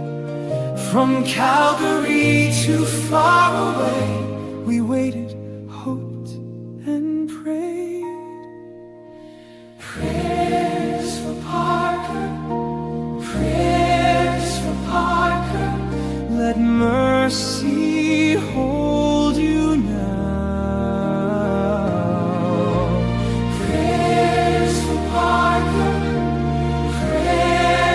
Parker, for your family somehow.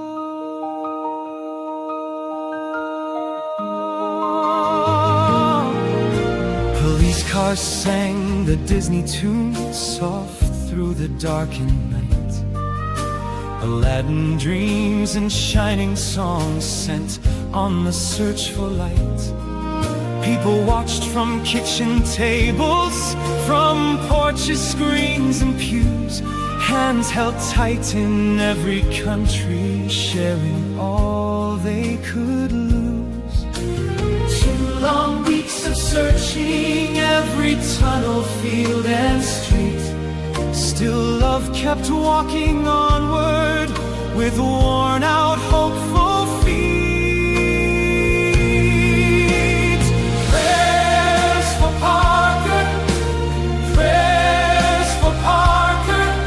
Let mercy hold you now. Prayers for Parker, prayers for Parker, for your family somehow.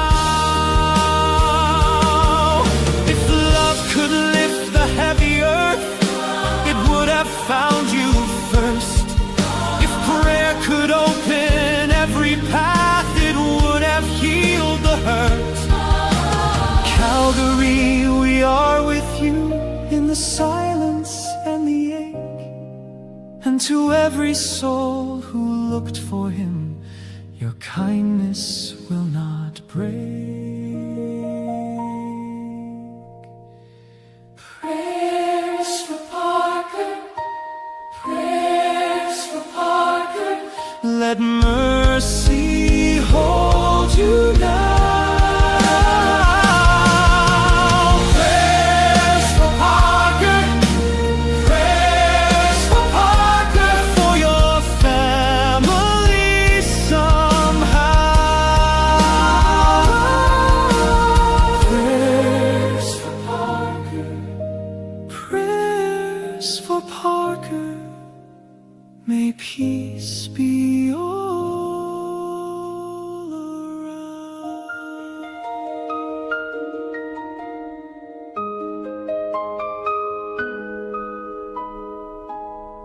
around.